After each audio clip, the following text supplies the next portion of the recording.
menyogok penguasa, mempengaruhi pemegang kebijakan, bermain culas dengan penegak hukum, hingga hukum menjadi roboh, kebenaran dibelokkan, kebijakan menyeleweng yang bukan hak dengan memenangkan perkara karena sogokan. Ini adalah potret korupsi sistemik, ketika kekuasaan dijadikan alat atau diperalat untuk membenarkan perbuatan batil. Ketahuilah, Indonesia tahun 2024 ratusan triliun bocor anggaran, dikorupsi bahkan ribuan triliun banyaknya. Korupsi bukan sekedar pelanggaran hukum, tetapi ini pengkhianatan kepada Allah, pengkhianatan dan penghancuran keadilan terhadap bangsa dan negara. Korupsi akan membunuh empati sosial, menjerumuskan bangsa ke jurang ketidakpercayaan dan kehancuran. Bayangkan ratusan triliun, jika tidak dikorupsi, rumah-rumah sakit kita yang belum dapat melayani dengan baik pasien-pasiennya, jalan-jalan yang hari ini hampir tidak ada ruas jalan yang tidak rusak, sekolah-sekolah yang belum layak untuk dihuni dan tempat belajar, pendidikan yang semakin tinggi, anak bangsa yang tidak punya lapangan pekerjaan. Niscaya itu tidak akan terjadi di bangsa yang sangat kaya dan luar biasa ini.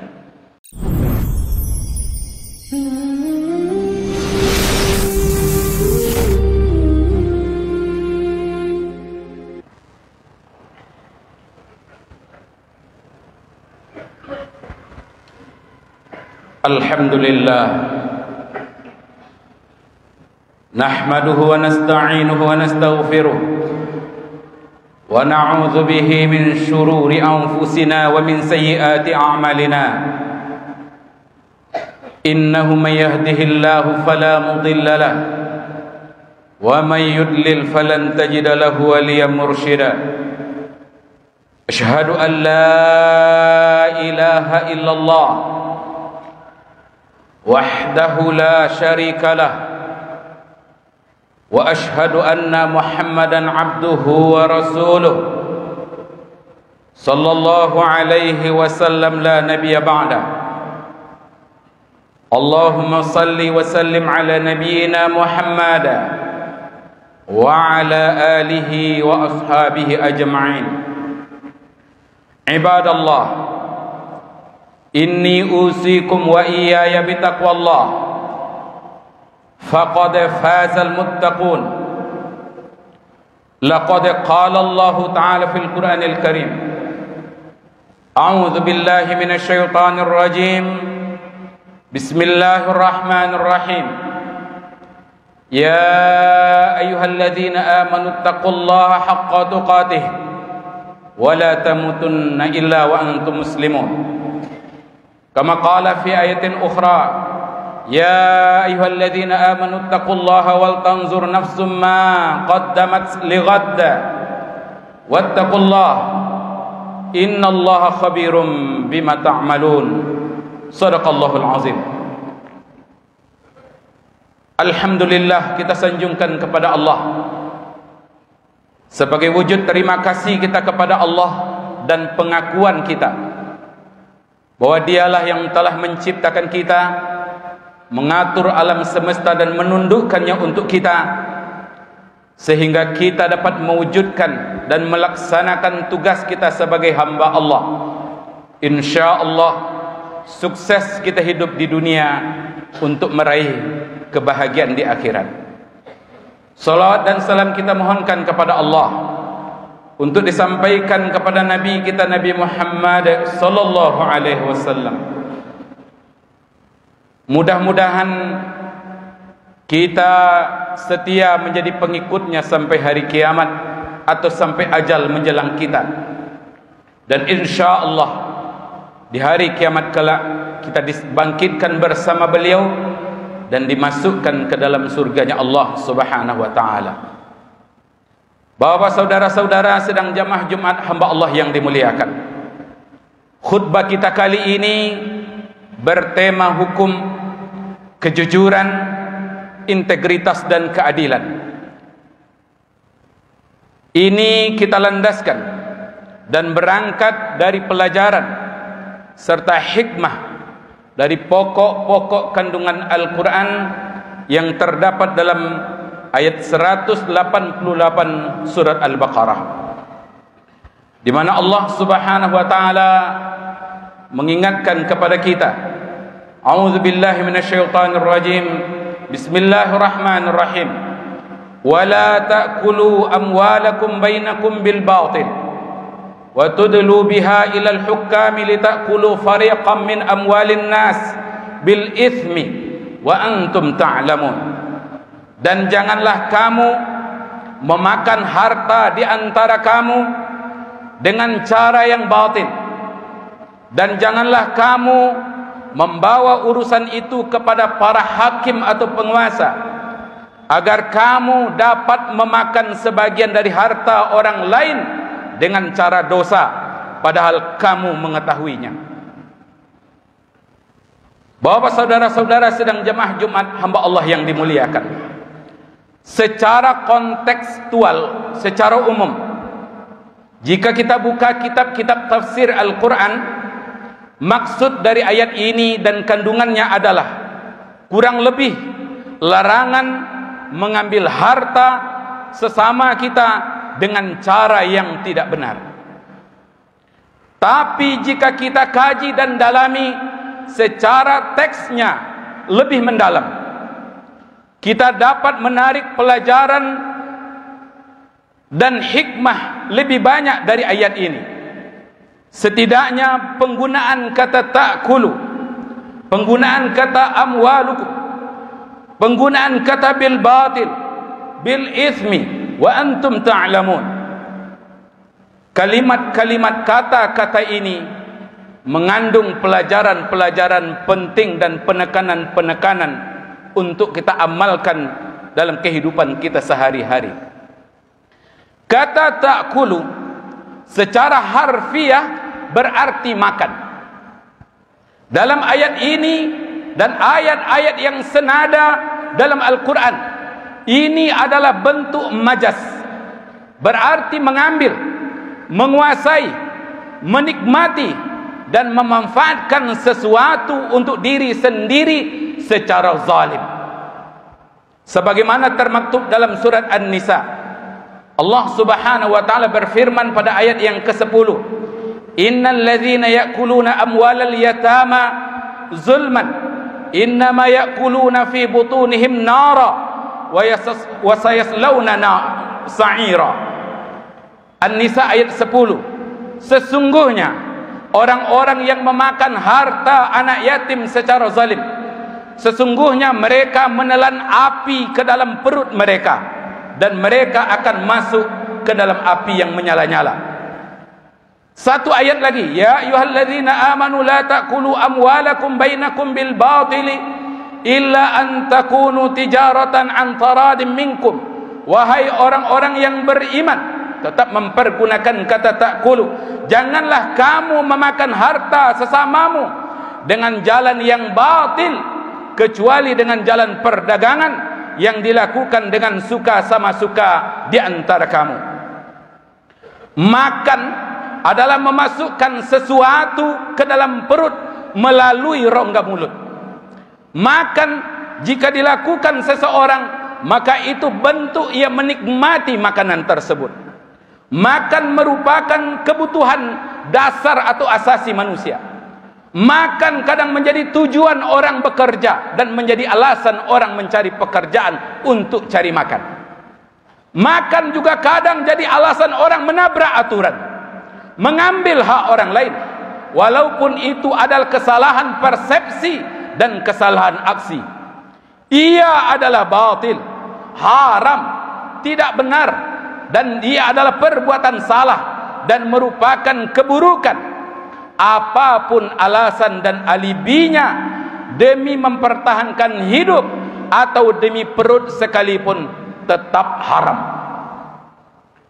Memakan atau mengambil harta secara batil atau bukan hak, zahirnya manusia menikmati, tujuannya ingin senang dan bersenang-senang, tapi sebenarnya ia sedang membangun kesulitan untuk dirinya sendiri. Innama ya'kuluna fi butunihim nara. Sesungguhnya mereka menelan api ke dalam perut mereka, memakan, menikmati api dengan kata narasi yang sama, ta'kulu dan ya'kulu, untuk membantah alasan yang dipakai hanya sekedar untuk makan. Ayat ini menjelaskan bahwa setiap harta yang diambil secara haram takkan bisa dinikmati, apalagi memberi kebaikan. Hakikatnya bukanlah rezeki, tetapi menelan api. Api yang membakar segalanya, kebaikan, keberkahan, kebahagiaan, dan hati nurani.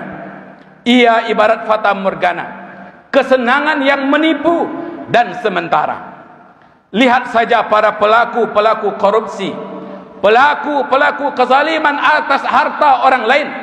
Jarang atau tidak ada yang berakhir baik. Setidaknya hati dan jiwanya dipastikan akan tersiksa dunia akhirat, walaupun tampaknya secara kasat mata kadang ia baik-baik saja. Tapi tak jarang sewaktu-waktu ia jadi bom yang lebih dahsyat daripada nuklir, menjadi hantaman keras, meluluh lantakkan segalanya. Rumah tangga jadi rusak, harga diri menjadi hilang, tersia-sia, jabatan hilang, dan sebagainya. Betapa banyak yang kemarin disanjung, dipuji, dipuja, tapi begitu ditangkap, terhinakan, dan diborgol, dan dikurung. Ia baru di dunia, itu baru di dunia, belum lagi di akhirat. Api bukan di luar saja, tapi api dinyalakan di dalam perut orang-orang yang memakan harta secara zalim atau secara batil. Ayat ini menggambarkan kepada kita akan kebodohan dan keserakahan manusia. Ia gadaikan dunia, akhiratnya, ia gadaikan akhiratnya dan dunianya, alasannya hanya untuk makan. Ia pun kadang tak dapat menikmati dan memakannya. Kalau hanya sekadar untuk makan, tak perlulah orang-orang melakukan kezaliman sampai ratusan triliun. Bahkan kadang uang pun dia tak pernah melihatnya. Di atas kesusahannya, orang lainlah yang menikmati. Harta kalian di antara kalian, sebagaimana kata Allah, amwalukum bainakum. Mengapa bukan harta orang lain disebut oleh ayat Al-Quran? Dipakaikan kata amwalukum, hartamu atau harta di antara kalian. Kejahatan dan kezaliman dalam masyarakat itu berdampak pada korban dan pada pelakunya, bukan pada korban saja. Dia seperti membiarkan orang membakar rumah orang lain.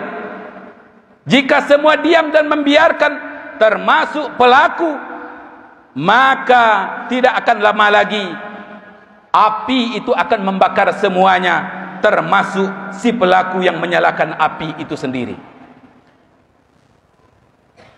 Perpalingan kalimat dalam maknawinya di sini, dari semestinya mempergunakan kata amwal ghairakum atau harta orang lain, sebenarnya untuk menggugah jiwa dan empati kita, nurani kita, bahwa umat ini, masyarakat adalah masyarakat ini satu tubuh dalam hubungan sosial.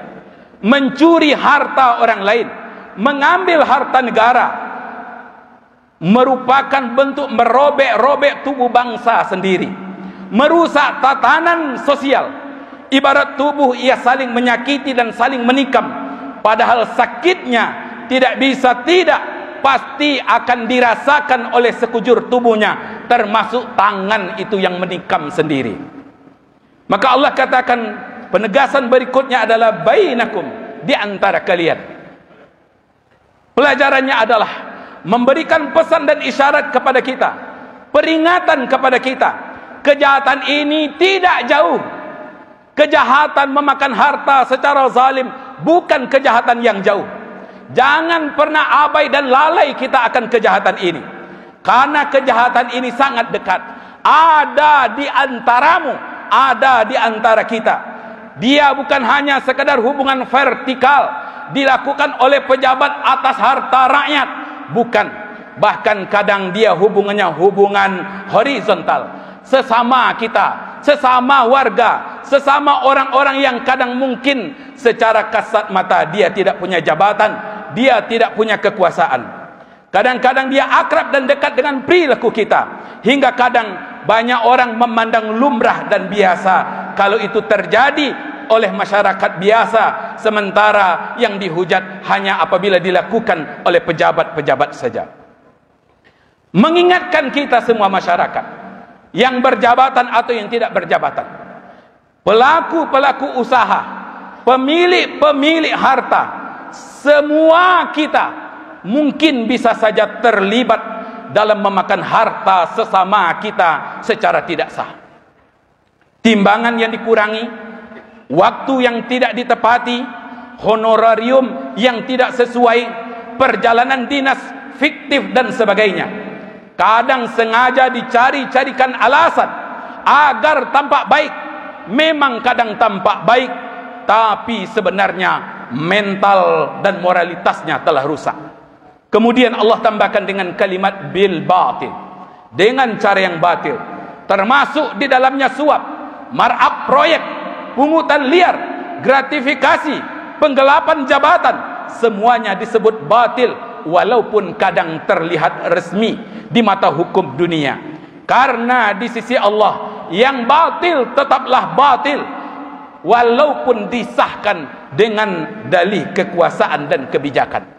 Allah menegaskan dalam ayat lain, wala tabkhasun nasa asya'ahum wala ta'thaw fil ardi mufsidin. Janganlah kamu mengurangi hak-hak manusia, dan janganlah kamu berbuat kerusakan di muka bumi ini. Korupsi dalam bentuk apapun, adalah perusak bumi, perusak tatanan sosial, dan perusak nurani manusia. Lalu Allah berfirman, wa tudlu biha ilal hukam, dan janganlah kamu ulurkan kepada para hakim.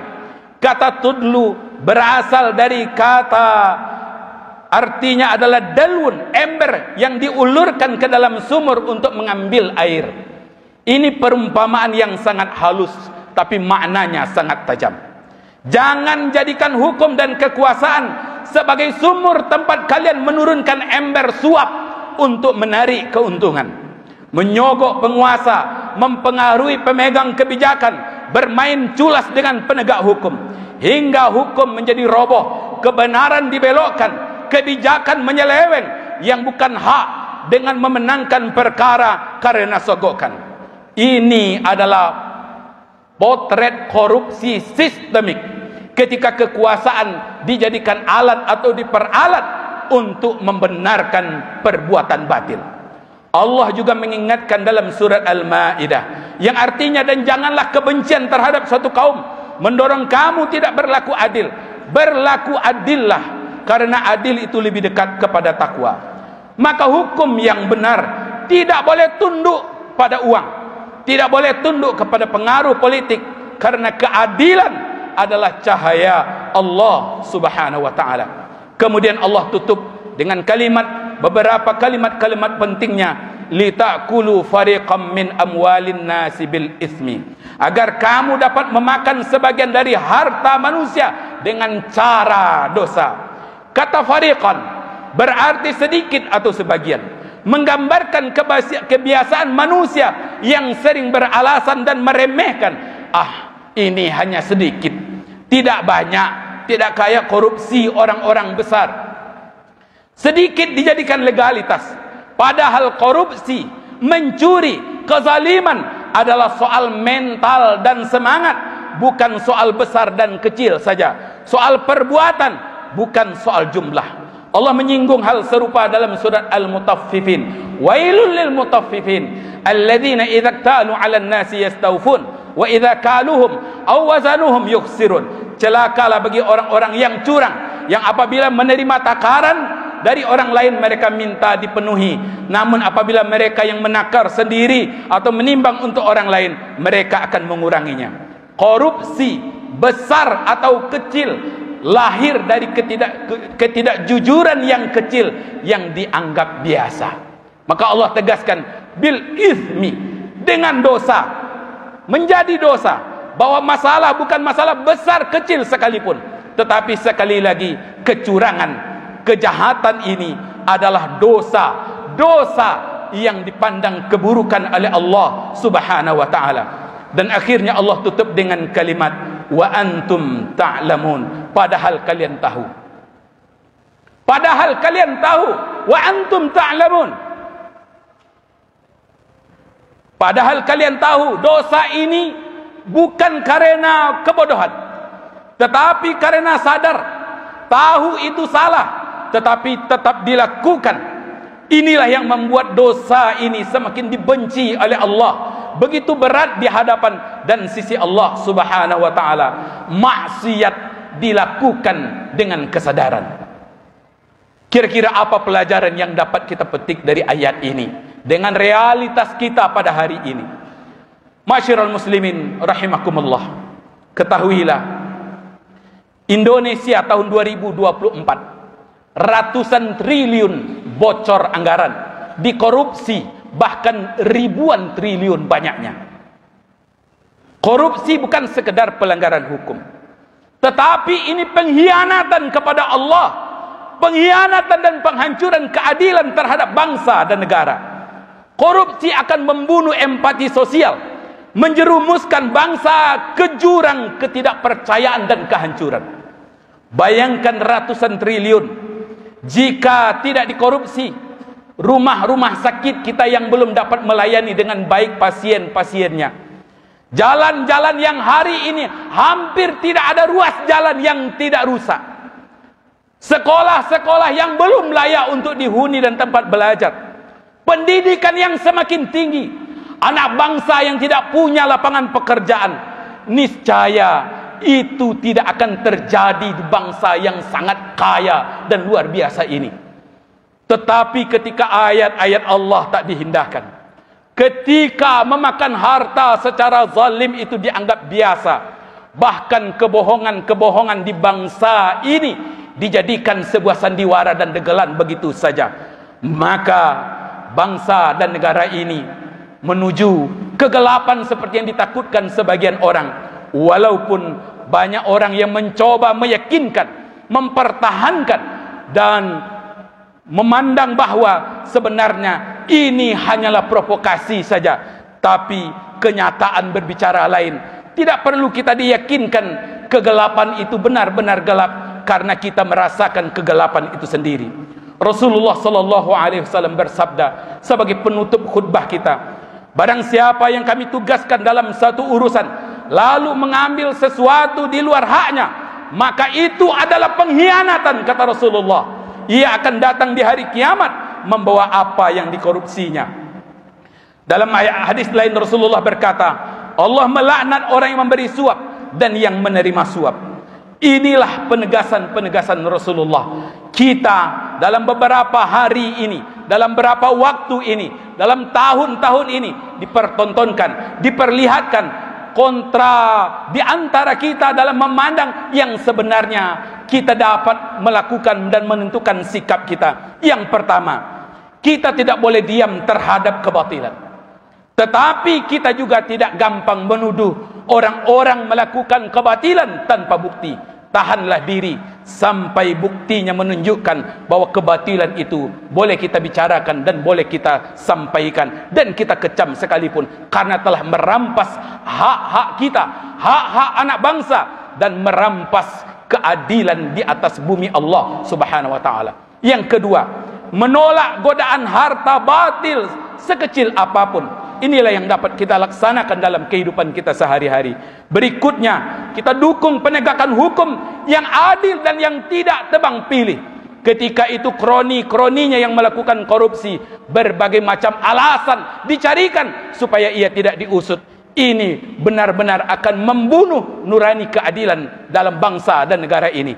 Dan terakhir, menjaga diri dan keluarga kita untuk senantiasa berbudaya jujur dan adil. Jangan sampai kita mengutuk tetapi kita juga melakukannya. Fa'tabiru ya ulil absar la'allakum turhamun.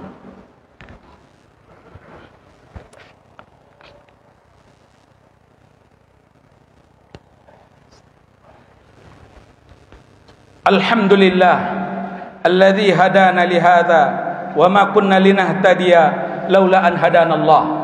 Asyhadu an la ilaha illallah wahdahu la syarikalah wa asyhadu anna Muhammadan abduhu wa rasuluh sallallahu alaihi wasallam la nabiyya ba'dah. Allahumma salli wa sallim ala nabiyyina Muhammad wa ala alihi wa ashabihi ajma'in. Ibadallah, inni usikum wa iyaya bittaqwallah faqad fazal muttaqun. لقد قال الله تعالى في القرآن الكريم أعوذ بالله من الشيطان الرجيم بسم الله الرحمن الرحيم والعصر إن الإنسان لفي خسر إلا الذين آمنوا وعملوا الصالحات وتواصوا بالحق وتواصوا بالصبر إن الله ملائكته يصلون على النبي يا أيها الذين آمنوا صلوا عليه وسلموا تسليما اللهم صل على محمد وعلى آل محمد كما صليت على إبراهيم وعلى آل إبراهيم وبارك على محمد وعلى آل محمد كما باركت على إبراهيم وعلى آل إبراهيم في العالمين إنك حميد مجيد.